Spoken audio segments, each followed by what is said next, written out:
wages will be lower in return for higher money. So the obvious answer is for the government to recognise it. But you're saying that as if that's not going to have a knock-on effect on the education of children.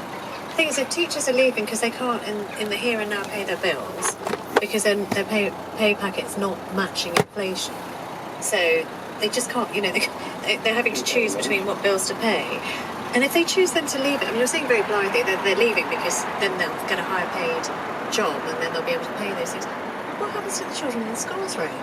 Well, what I'm saying is that currently the total remuneration package is sufficient, but when you've got so much money going into the pension scheme, there's less left for the pay packet. Okay, so you're saying, okay, some of the money from the pension scheme into the pay packet, and you balance the whole package, and then it'll be comparable.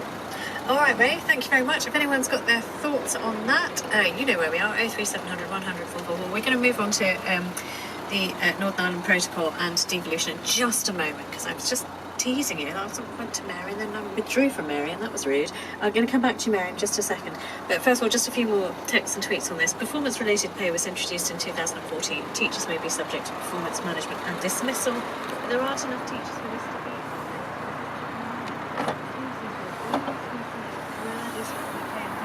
Teachers would do it now.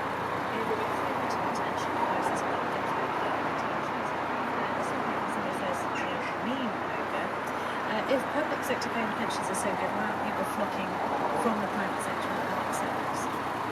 Did the ex-teacher guy accept the euros as one by the union, and he wouldn't take action himself? So yes, he's accepted. Let's now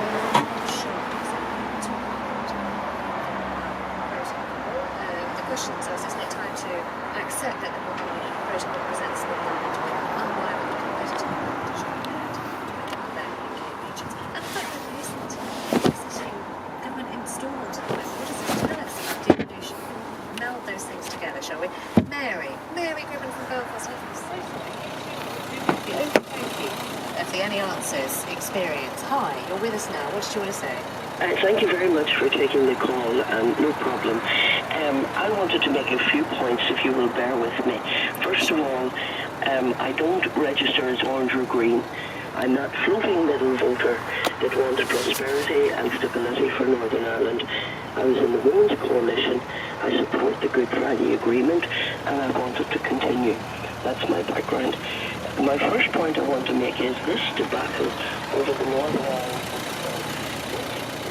the UK government and the EU. It's not a matter for a devolved assembly. So that's my first. It's a matter for the UK government.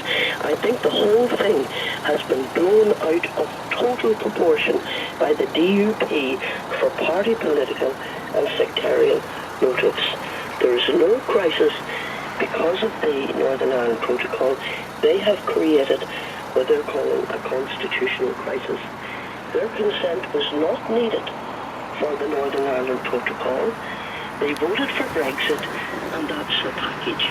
And I think we're very fortunate in Northern Ireland to be given that concession by the EU, which is proving to put us on a better footing in terms of trade and prosperity.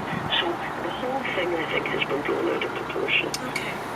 Okay, Mary, thank you very much. Stay with us. I don't know whether this one maybe can come back to you, but we've got Niall who's calling us from Derry, living on the border in Stroke City. Niall, as Jerry Anderson told me I should call it, Derry, Stroke London, Derry. Now, what do you think? Because Mary's saying it's sort of, the protocol's being a hostage to fortune here. What do you say? Well, I have to say,